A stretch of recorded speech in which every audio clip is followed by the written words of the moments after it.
Hi guys, Michael McJunkin here to read aloud another Disney 5-minute story, and today I'm going to be reading a 5-minute Christmas story. And today's story, Mickey's Christmas Carol, based on the TV special of the same name. So, let us begin. It was snowing in London on Christmas Eve. Ebenezer Scrooge, the richest man in town, hurried towards his office. "Merry Christmas!" someone shouted. "Bah, humbug!" Scrooge muttered. He didn't know why everyone had to be so cheerful at Christmas time. When Scrooge reached the door for his office, he looked up at a sign. It read Scrooge and Marley, but Marley's name was crossed out. He had been dead for 7 years. Scrooge and Jacob Marley had tricked people who didn't have much into giving them money. They had gone very rich and hadn't cared that they'd be unfair. Scrooge cackled as he thought of all his money, and Marley was as dead as a doornail. Bob Cratchit, Scrooge's clerk, was just about to throw a piece of coal into the stove when Scrooge walked in. "What are you doing?" Scrooge growled. "I was just trying to thaw out the ink," Bob replied. Scrooge kicked the coal out of Bob's hand and scowled. "You used a piece last week. Get back to work," he said. Bob quickly returned to his desk as Scrooge hung up his coat and hat. After a few moments, Bob snuck a glance at his boss. Then he said, "Speaking of work, Mr. Scrooge, tomorrow is Christmas, and I was wondering if I might have the day off." Scrooge was silent for a long time. "Very well," he finally sighed, "but make sure you come in early the day after." Then he sat down on his desk and began to count his money. "Money, money, money," he crowed. Suddenly the doors burst open. A young duck carrying a wreath walked in. "Merry Christmas," the man said. It was Scrooge's nephew Fred, played by Donald Duck. "Christmas," Scrooge scoffed. "Bah, humbug." Fred walked up to Scrooge's desk and gave him a wreath. He thought the office could use some holiday cheer. "Uncle, I've come to invite you to Christmas dinner tomorrow," Fred said with a smile. "Oh," Scrooge asked as he came out from behind his desk, "and will there be plum pudding and sugar cakes and a plum roast goose?" "Oh, yes," Fred replied. He nodded his head and smacked his lips. "Mwah.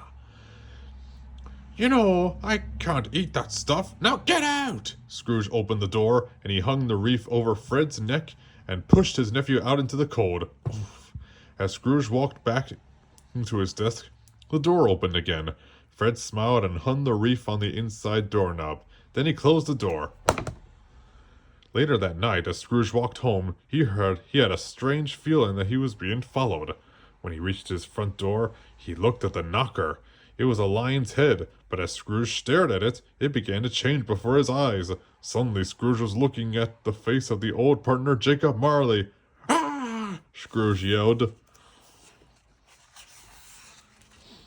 Scrooge had hurried inside up to his bedroom. He closed the door and climbed into his chair. He heard the sounds of clanking chimes. He shivered, too afraid to move. Then a ghost appeared beside him. It was Jacob Marley, played by Goofy, and he was covered in heavy chains. "Ebenezer!" the ghost wailed. He rattled in his chains. "Do you know who I am?" Scrooge peered at the ghost from under his top hat. "When I was alive, I robbed from windows and took money from the poor." "You were a fine partner, Jacob," Scrooge said with a smile. "No," Jacob replied, "I was wrong, and now I have to carry these chains forever as punishment. The same thing will happen to you tonight. You will be visited by 3 spirits. If you don't listen to them, your chains will be heavier than mine." Then Jacob's ghost disappeared. Phew. Scrooge was still shaking with fear as he got out ready for bed. After checking his room for more ghosts, he climbed under the covers. "Humbug," he muttered. Then he fell asleep. But it wasn't long before a noise woke him up. Ding, ding, ding. His clock bell was ringing. Scrooge opened his eyes to find a little cricket in a top hat on his bedside table. I am the ghost of Christmas past," the cricket said. And that cricket happens to be Jiminy Cricket. "We're going to visit your past tonight." The ghost went to the window and pushed it open. Just hold on, the ghost said as he hopped into Scrooge's hand. Scrooge did as the cricket said, and they flew out into the darkness. The city passed slowly beneath them as they soared high above snow-covered rooftops. The first stop Scrooge and the Ghost of Christmas Past made was at the little shop. A party was taking place inside. Scrooge looked through the window. Oh, it's old Fezziwigs, he exclaimed.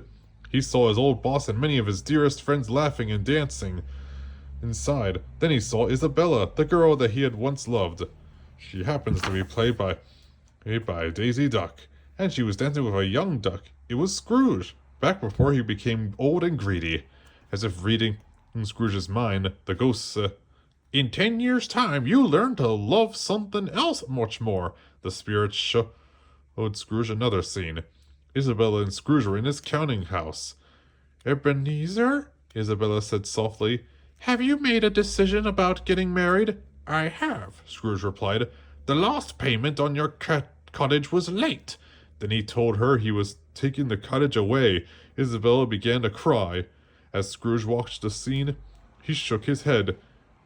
"Remember, Scrooge," the ghost said, "you made these memories."